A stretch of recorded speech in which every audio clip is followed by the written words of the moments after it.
Okay, Chavre, good morning. Coming to you live from Chabad of West Orange. It's the 8th day of Tishrei. Beautiful Tuesday morning. Tomorrow night is, of course, Yom Kippur called Nidre. So let's do all we can. And I felt this morning when I looked over the Tanya. I said, you know what?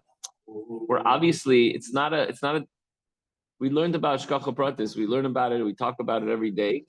No coincidence that this part of the Tanya, which is dealing with such esoteric spiritual concepts, is coming right before and even on Yom Kippur, which we're going to continue. We learn on Yom Kippur as well. It has right here. The same epistle, we're learning 20 as we continue through Erev Yom Kippur and on Yom Kippur. So obviously on Yom Kippur, we are like angels. We're in white. We stand still. We don't eat. And we're talking about these very deep concepts, talking about where the souls come from and how Hashem gives the light through the Seder Shtalshlus, through the whole divine order. In today's lesson, all the multitude and diverse created beings, the Yesh, the existence of anything, comes through the letters of Malchus of Atzilus, which is known as the mouth of Hashem. For it is the Malchus of Atzilus that the energy of the Ein Sof manifests.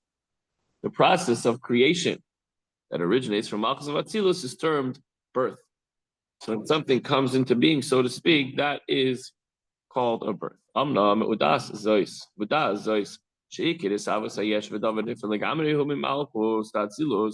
It's known, any yesh or entity that in its own eyes is utterly separate from Hashem comes into being principally through Malchus of Atzilos. Shanasa Atik de Bria, which becomes the Atik of Bria. Ki ein melech b'lo. There's no king without a nation, right? That's why we crown God as our king on Rosh Hashanah. So obviously it's all connected. The analogy of the king who is able to rule over subjects who are distant from him was explained above. And in the analog, this corresponds to the created beings in the world of Bria, which are distant from godliness. Unlike the beings in the world of Atzilus, they're very close to him. They're almost like the inner circle, the guards, the ministers, the governors, everybody that's inside. That's not the ones who the king are ruling over. He's there. They're there to assist the king. They're close to him. Etzloi. But the ones that are further out, these are the created beings of the world of Bria. This is the nation. This is the Am.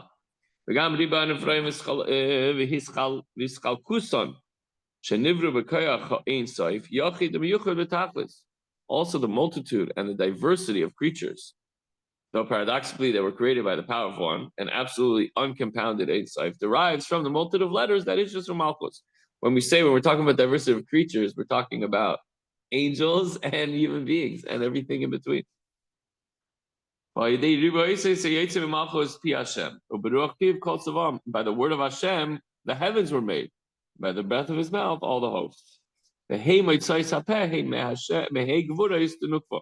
The 5 organs of the supernal speech correspond to the 5 organs of speech are the 5 gvuras of Nukva. The Malchus is therefore called Alma Diskalia, the manifest world, whatever that means, because it manifests the power of the infinite Ein Sof to create something out of nothing, without recourse to Ilah Vol. There's no cause and effect. It's not because Hashem did this, that happened. He did this and the world came into being. No, he created something from absolute nothingness. The progression from Ilah to Olol, remember that word. Ilah is cause and Olol is effect. Exists among created beings as well. The creation of Yesh Mi'ayin is not within created beings whatsoever. We cannot create something from nothing. We could pick up something, drop it, and something will happen. We could throw something and something will happen. We can recreate something. We could take a form and recreate it to a different form. But we can't create Yesh Me'ayin. Only God can do that. No, even Malachim, nothing can do that. However, the first 9 Sfiras that preceded Malchus emanated by the casual evolution of Yilavolu.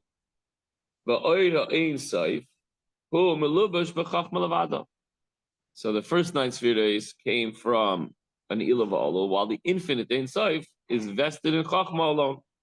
Chachma, the wisdom, derives from the Ein Sof in a manner that resembles the derivation of Yesh from Ayin.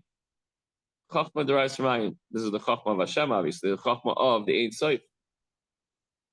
Thus vests itself in Chachma, and through it, the Ein Sof illuminates the other spheres as well. This is the meaning of the statement in the Sefer Yitzira regarding the 10 spheres. The beginning is wedged in the end. It's in the scheme of the spheres. The very beginning signifying a level that transcends even the head is to be found in the culmination of the series to an even greater extent than that in the head.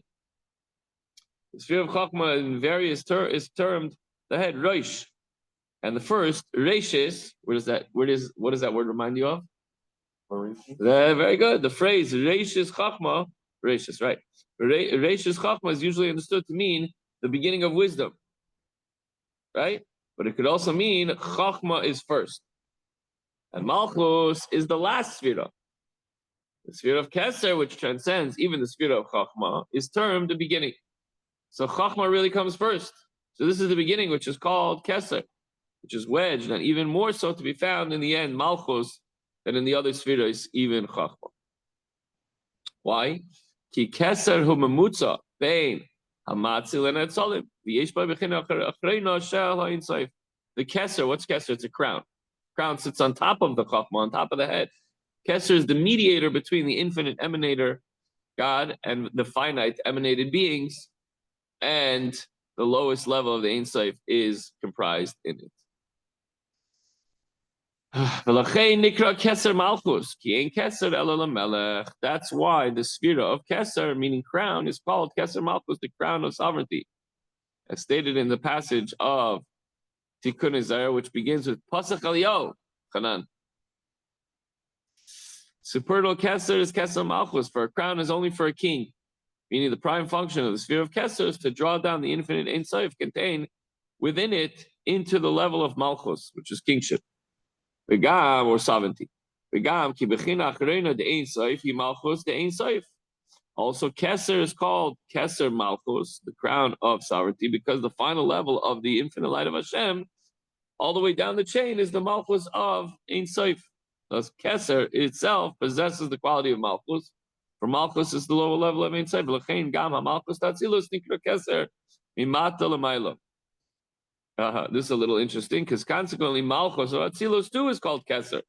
I thought Keser is the lowest level. No. When the spheres are considered in an ascending order. So from this perspective, looking upward, Malchus is the lowest sphere. The Alter Rebbe now goes on to discuss, top of 85, in which Malchus serves to reveal this light. Souls, for example, no divine. Souls are very spiritual in nature. Descend, nevertheless, within the limitation of created beings. Each of us have a soul in our physical bodies.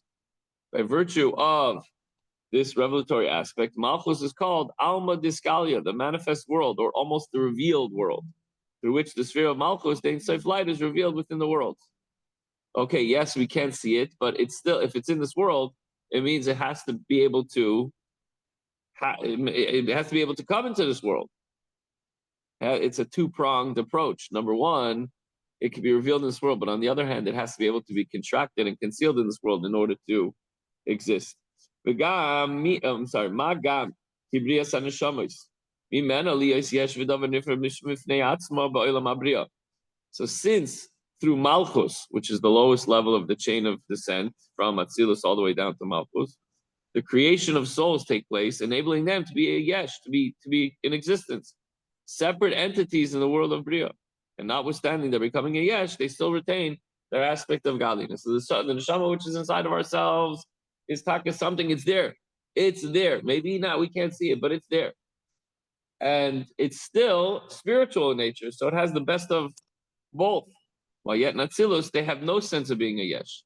While the souls are still up there, they're completely subsumed like the ray in the sun. But once they come down here, now they're a ray. You can see it. Can you grab the ray? You can't really touch it, but it's there. We know it's there. We feel it. We feel it. We sense it. You feel your neshama. Again, it's a mashal. But you feel your neshama. You know it's there. You sometimes it's crying out. But up there, it's bottled to Oyer and Seif, the light of Hashem and Atzilus. So Kabbalah teaches us that the birth of souls is comparable to the splitting of the Red Sea. and like it requires the power of Ein Sof, as found in Atik.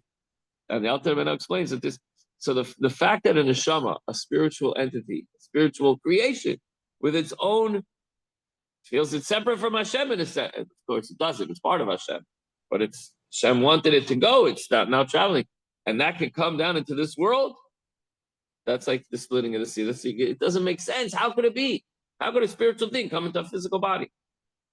Only Hashem can do that. Otherwise, it doesn't make any sense. The Alter Rebbe explains that this infinite power is needed not only for the birth of their souls, but also for their gestation as well. Not just when the neshama. I wish we were talking about this on Shabbos, that the neshama comes through the 9 months and is manifest by the bris, and even more so by the bar mitzvah, and then reconnects to its original soul by the wedding under the chuppah. So V'gam kol gidol haneshamos kol zayin chadashim. The whole growth of the soul throughout the 7 months from the union of Shmini Atzeres until the birth of the 7th day of Pesach is taught in the Kabbalah that the union that conceives the souls, by the way, that's why we're talking about here. First Hashem is crowned as king, then there's the neshamas, then the neshama is being conceived, and then the neshama starts to be born, the gestation starts to take place in Shmini Atzeres. And when's the baby born? Pesach. See that? So the Kabbalah says that the union that conceives the soul takes place on Shmini Atzeres, while the birth of the soul takes place on the 7th day of Pesach at the time of the crossing of the Red Sea. That is incredible. That's amazing. Okay, let's finish off. Takeaway. Let's go. We can learn this maybe later on. Unfortunately, we have a funeral to run to. Kabbalah 101, Malchus, literally sovereignty is the last of the 10 divine attributes. Malchus, kingship, is the last of the 10 attributes. It's in defining its purpose, we can say that it is the energy of a world being processed and packaged in a manner that can become the king and the source of energy for a next, more defined and limited world. In this attribute, one primarily finds, so to speak, the divine letters, the oisies, which are pockets of energy, as they are in the last attribute that Hashem expresses his energy to lower, different or other state of being. Okay, as I mentioned earlier, and we could look over, there's more to learn. Obviously, some of the Mekudas here we glossed over, but this is very, very powerful, very, very spiritual in nature at a perfect time when we're really connecting to the Eibishter from the depths of our soul. If it was just our exterior, we would say, sorry, and move on. But if we want to take it more to a pneumistic level, a deeper innermost level, then we have to tap in to the deepest recesses of our soul and connect that to the essence of a Kadosh Baruch Hu. All right, Chavra, have a good day. See you tomorrow morning before Yom Kippur, Yom Kippur.